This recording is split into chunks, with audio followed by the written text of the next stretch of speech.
প্রিয় ভাইরা, সবর হচ্ছে এমন একটি হাতিয়ার, এমন একটি যন্ত্র যা কখনো ব্যর্থ হয় না। সবর এমন একটি যন্ত্র যা কখনো বৃথা যায় না, এবং সবরকে আল্লাহ তাআলা এমন একটি তীর বানিয়েছেন যা কখনো লক্ষ্যভ্রষ্ট হয় না। ধৈর্য এমন একটা জিনিস যেটা নবীদের গুণ।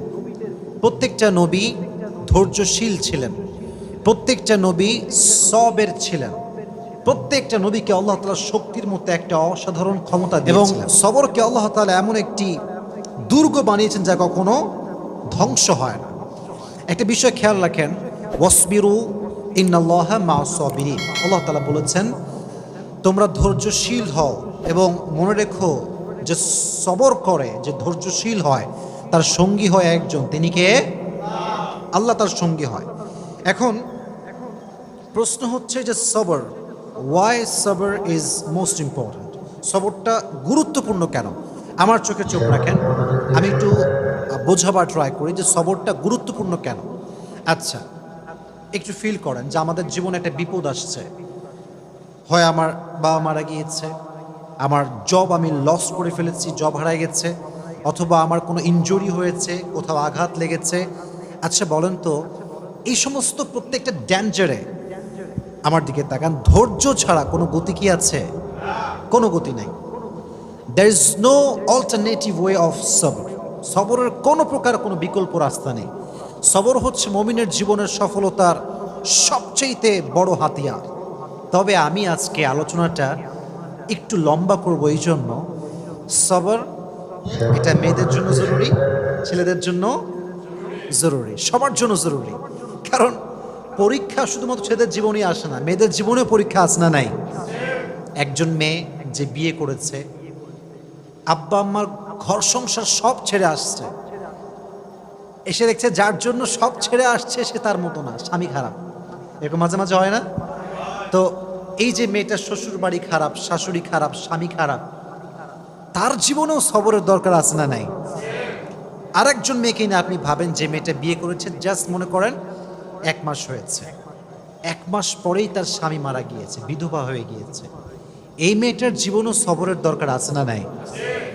তার মানে লাইফের একটু গভীরভাবে ভাবলে বুঝবেন যে লাইফের প্রত্যেকটা স্টেপে স্টেপে ধৈর্যের বিকল্প কোনো রাস্তা হতে পারে।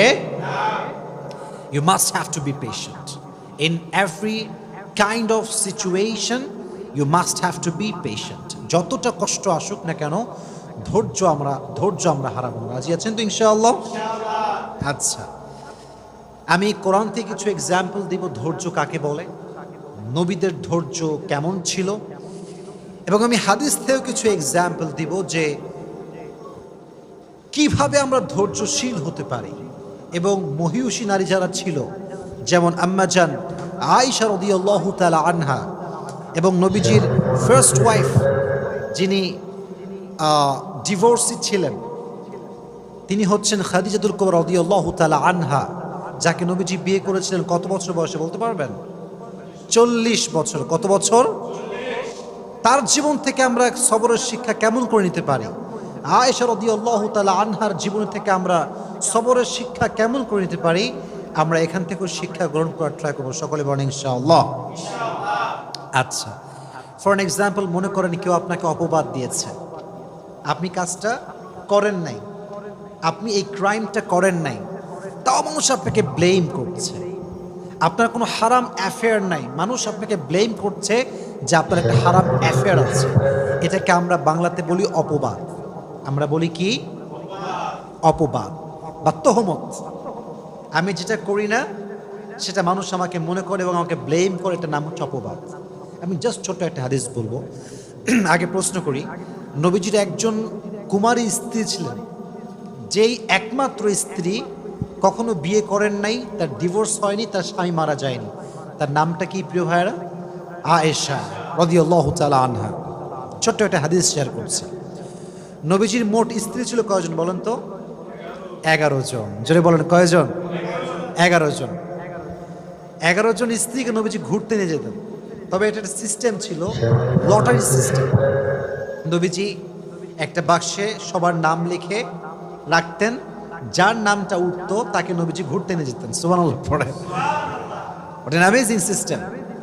যার নাম উঠতো তাকে নবীজি নিয়ে ঘুরতে যেতাম। তো একবার নবীজি লটারি করলেন, একটু মনোযোগ দিয়ে শুনতে হবে। লটারি করার পরে আম্মা যেন আয়েশা রাদিয়াল্লাহু তাআলা আনহার নামটা লটারিতে উঠলো, নবীজি ঘুরতে নিয়ে গেলেন। এটা একটু লম্বা স্টোরি, বাট আপনাকে মনোযোগ দিয়ে শুনতে হবে, কারণ এখানে একটা অনেক বড় সবরের শিক্ষা আছে।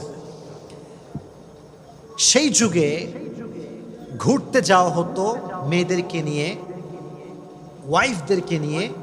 এটাকে বলা হতো হাউদাজ, আমরা বলি এটাকে পালকি।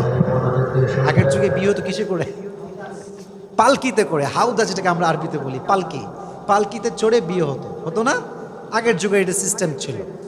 তো তখনকার যুগে এভাবে পালকিতে চড়ে ঘুরতে নিয়ে যাওয়া হতো। তো আম্মা যেন আয়েশা রাদিয়াল্লাহু তাআলা আনহাকে পালকিতে চড়ে নিয়ে যাওয়া হচ্ছে ঘোরার জন্য।